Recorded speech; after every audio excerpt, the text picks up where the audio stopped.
Managing director of VSource overseas consultants. We have with us Nagendra garu. నమస్కారం అండి. అలాగే admissions డైరెక్టర్గా మనందరికీ సుపరిచితులు అక్రమ్ గారు, వారితో కూడా మాట్లాడబోతున్నాం. అక్రమ్ గారు, వెల్కమ్ అండి. Thank you so much for joining us. ఇతర దేశాల్లో మెడికల్ ఎడ్యుకేషన్ ఏ కంట్రీస్లో బాగా రాణిస్తుంది ఇప్పుడు? మన దగ్గర from Telangana and Andhra intermediate BiPC complete అయిపోయిన స్టూడెంట్స్కి they are dreaming about MBBS. ఆబ్వియస్గా బయాలజీ కోర్స్ బైపీసీ తీసుకున్న కారణం ఏంటంటే ఎంబీబీఎస్ సీట్ కొట్టాలి ఇక్కడ మనం అని చెప్పి ఒక మంచి కాన్ఫిడెంట్గా వీళ్ళు బైపీసీ తీసుకొని నీట్లో మనం సీట్ కొడతాము, ఖచ్చితంగా ఎంబీబీఎస్ సీట్ కొడతామని చెప్పి ఒక ఆలోచనతో బైపీసీ చదువుకున్న స్టూడెంట్స్ ఉన్నారు madam. 80% of the students BiPC చదువుకున్న వాళ్ళ దాంట్లో ఎంబీబీఎస్ వాళ్ళ డ్రీమ్ కోర్స్.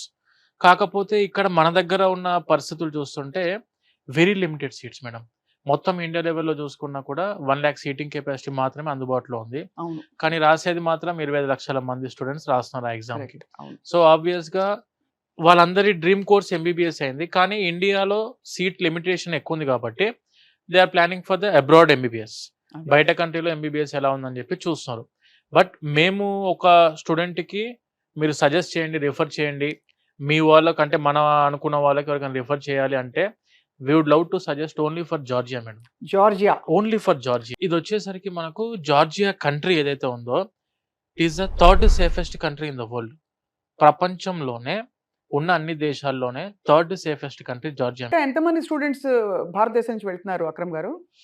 భారతదేశం నుంచి వెళ్ళే స్టూడెంట్స్ కనుక చూసుకుంటే మనకి ఆన్ యావరేజ్గా ఒక 8 to 9,000 స్టూడెంట్స్ వెళ్తారండి జార్జియాకి. మన తెలుగు స్టేట్స్ నుంచి ముఖ్యంగా చూసుకుంటే పర్టికులర్గా మన ద్వారా ఎవ్రీ ఇయర్ 500+ స్టూడెంట్స్ మనం పంపించడం జరుగుతుంది. And very very important thing ఏంటంటే జార్జియా ఎందుకు ఇంత ప్రాచుర్యం పొందిందంటే ప్రధాన కారణాలు ఏంటంటే ఇందాక నాగేంద్ర గారు చెప్పినట్టు కూడా జార్జియా విషయంలో మన భారత ప్రభుత్వం అరౌండ్ 3 సార్లు, ఒకసారి కాదు 3 సార్లు డైరెక్ట్గా Georgia education one of the best education, జార్జియాలో MBBS equal to India, Georgia వెళ్ళి చదువుకోండి, ఈవెన్ యుక్రెయిన్ స్టూడెంట్స్ విషయంలో కూడా జార్జియా వెళ్ళి చదువుకోండి అని చెప్పింది. రైట్. అండ్ అదేవిధంగా ఇండియన్ ఎంబసీ అడ్వైజరీ ఇచ్చింది. ఈవెన్ చాలాసార్లు ఇండియన్ గవర్నమెంట్ కూడా చెప్పడం జరిగింది. ఈవెన్ మన విదేశాంగ మంత్రులు విజిట్ చేసినప్పుడు కూడా వాళ్ళు అక్కడ వాళ్ళతో కూడా మాట్లాడడం జరిగింది, ఎడ్యుకేషన్ ఎలా ఉంది ఏంటి అని చెప్పి అన్నీ మాట్లాడారు. ఈవెన్ ఇండియన్ అంబాసిడర్ ఎవరైతే ఉన్నారో అంతకుముందు ఉన్న అంబాసిడరు మన కెన్వాకర్ ఇంటర్నేషనల్ యూనివర్సిటీని విజిట్ చేయడమే కాకుండా పిల్లలతో మాట్లాడి అంతా బాగుందని చెప్పి డైరెక్ట్గా విజిట్కి సంబంధించిన ఇన్ఫర్మేషన్ని, దానికి సంబంధించిన ఫొటోస్ని కూడా ఇండియన్ ఎంబసీలో ప్రింట్ చేయడం జరిగింది. చాలా చాలా గొప్ప విషయం కదా. అంటే అంత అంత అన్నీ అనుకూలించి మనకు అందుబాటులో ఉండే ఒక యూనివర్సిటీ ఫర్ మెడికల్ ఎడ్యుకేషన్ ఉంది అంటే. అండ్ అదేవిధంగా మన ఇండియన్ గవర్నమెంట్ ఏదైతే చెప్తుందో, మన ఇండియన్ గవర్నమెంట్ చెప్పే విషయాల్లో కనుక చూసుకుంటే ఏదైతే నేషనల్ మెడికల్ కమిషన్ ఉందో వాళ్ళు చెప్పిన రూల్స్ రెగ్యులేషన్స్ని మన జార్జియా కంట్రీ 100కి 100% సాటిస్ఫై చేస్తుంది. మన విసోర్స్ ఎడ్యుకేషన్ కన్సల్టెన్సీ ఎలా అయితే రిజిస్టర్డ్ కంపెనీ సేమ్ అదే విధంగా జార్జియాలో కూడా ministry of justice of Georgia ద్వారా విసోర్స్ ఎడ్యుకేషనల్ సర్వీసెస్ LLC పేరు మీద అక్కడ మన కంపెనీ కూడా ఉంది. ఆ కంపెనీ అండర్లో 18 హాస్టల్స్ ఉన్నాయి మనకు విసోర్స్ పేరు మీద. అన్ని దాదాపు మంచి ఫెసిలిటీస్ తోటి 3 star 4 star హోటల్స్ ఉంటాయి కదా madam. We have converted them in to the hostels.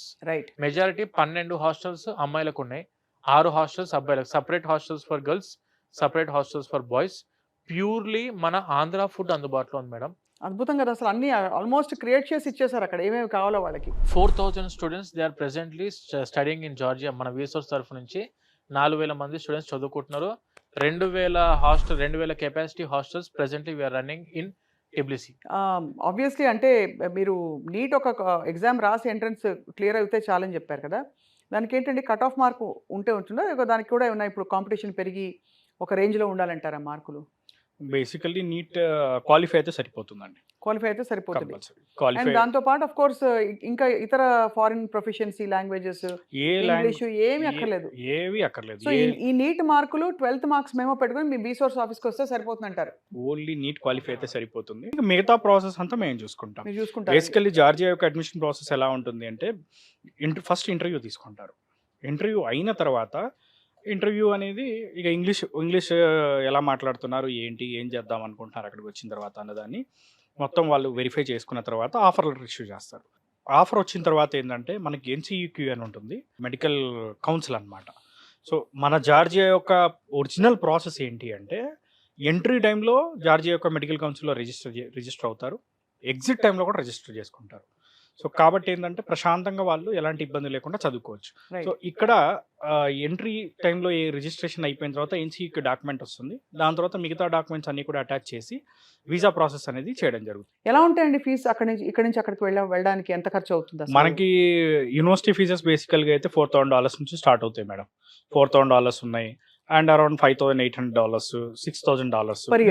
Different depends upon university so మొత్తంగా కోర్స్ ఒకలాగా ఒక అంచనాకు వస్తాయి. బికాజ్ ఇక్కడ ఏంటంటే మనకి మీరు అన్నట్టు బీసీ కేటగిరీ అయితే ఎనీవేర్ ఫ్రమ్ ₹1,00,00,000 నుంచి ఎంతో పైకి వెళ్ళే పరిస్థితులు చూస్తాం. అవును, అంటే అవును, ఉన్నమాట అవునండి. మాట్లాడుకుందాం. వాస్తవం. అండ్ సో అక్కడ కంపేర్ చేస్తే రిలేటివ్లీ దానిలో ఐ థింక్ 3-4 వంతులోనే అయిపోతుందని విన్నాను. అవునండి. మనకి ఇయర్లీ మాక్సిమం చూసుకుంటే మనకి ఒక అరౌండ్ ₹3 lakh, $3 to అంతే. $4 lakh లో కంప్లీట్ చేసుకోవచ్చు. Depends upon university. సో జార్జియాలో మీకు మొత్తం ఎన్ని యూనివర్సిటీస్ ఉంటాయండి మెడికల్ ఎడ్యుకేషన్కి? కెన్ వాకర్ ఒకటి, madam Ken Walker international university ఉంది. And when coming to university of Georgia ఉంది, టిబ్లిసీ స్టేట్ మెడికల్ యూనివర్సిటీ ఉంది, అకాకే సిరటలి స్టేట్ యూనివర్సిటీ ఉంది. ఇలా డిఫరెంట్ యూనివర్సిటీస్ ఉన్నాయి మేడం. ఈ కెన్ వాకర్కి చాలా పేరు ఉందండి, దానికి అవును. కారణం ఏంటి? మేడం యాక్చువల్గా కెన్ వాకర్ ఇంటర్నేషనల్ యూనివర్సిటీలో ఎడ్యుకేషన్ అంతా కూడా ఎండి కాదు. ఇది ఎండి అంటే మెడికల్ డాక్టర్. ఇప్పుడు మన ఇండియాలో MBBS, bachelor of medicine, bachelor of surgery. Other కంట్రీస్కి వెళ్ళేసరికి that is called as MD, medical doctor. మనకు ఈ కెన్ వాకర్ ఇంటర్నేషనల్ యూనివర్సిటీలో చెప్పేది USMD curriculum, US medical doctor program. ఇక్కడ ఏం జరిగిద్ది అక్రమ్ గారు అంటే చెప్పినట్టు. ఇందాక చెప్పినట్టు వీళ్ళకు డే 1 నుంచే స్టూడెంట్స్కి యుఎస్ఎంఎల్ఈకి ప్రిపేర్ చేస్తుంటారు స్టూడెంట్స్ని. అదే అంటే ఏంటంటే వీళ్ళకు మన ఇండియాలో ఉన్న సిలబస్ ఏదైతే కావాలో ఆ సిలబస్ మొత్తం ఉండి దానికంటే ఇంకొక 20% సిలబస్ కెన్ వాకర్ యూనివర్సిటీలో ఎక్కువ ఉంటుంది. ఇది ఎందు గురించి అని అంటే ఈ సిలబస్ మీదనే యుఎస్ఎంఎల్ఈ ఎగ్జామ్ ఉంటుంది మేడం. యుఎస్ఎంఎల్ఈ అంటే it is the PG entrance examination for USA. ఇక్కడ వచ్చేసరికి మనకు 3 steps ఉంటుంది యాక్చువల్గా. Step 1, step 2 is enough for PG. Step 3తో అవసరం లేదు మనకు. స్టెప్ 3 వచ్చేసరికి ఏంటంటే లైసెన్స్ తీసుకొని అక్కడే సెటిల్ అయిపోదాం అనుకున్నప్పుడు స్టెప్ 3 రాసుకోవాలి స్టూడెంట్స్. స్టెప్ 1 అండ్ స్టెప్ 2 రాసుకొని step 1 is the pass or fail exam. Step 1 ఎప్పుడు రాసుకుంటారంటే 4th year of their MBBS. మన జార్జియాలో ఉన్న ఫెచ్చింగ్ ఏంటంటే ఎంబీబీఎస్ కంప్లీట్ అవ్వకముందే యుఎస్ఏలో ఫ్రీగా పీజీ కొట్టడానికి ఆపర్చునిటీ ఉంది. నేనేమంటా అంటే యుఎస్ఎంఎల్ఈ స్టాటిస్టిక్స్ అని కొట్టండి మేడం ఒకసారి గూగుల్లో. యుఎస్ఎంఎల్ఈ స్టాటిస్టిక్స్ కొడితే 80% of the students are passing USMLE. Yes, wonderful Nagendra garu, wonderful Akram గారు. ఎనీ ఇన్ఫర్మేషన్ కావాలంటే వీసోర్స్ని కాంటాక్ట్ చేస్తారు, స్క్రీన్పై డిస్ప్లే అవుతున్న నంబర్స్ని. But you been very very kind and helpful to all the students today. And మళ్ళీ కలుద్దాం. బోల్డ్ అనే విషయాలు ఎడ్యుకేషన్, ఓవర్సీస్ ఎడ్యుకేషన్ గురించి మాట్లాడుకుంటూ ఉంటాం ఎప్పటికప్పుడు. 100%. నమస్కారం అండి. నమస్తే మేడం, థ్యాంక్ యూ.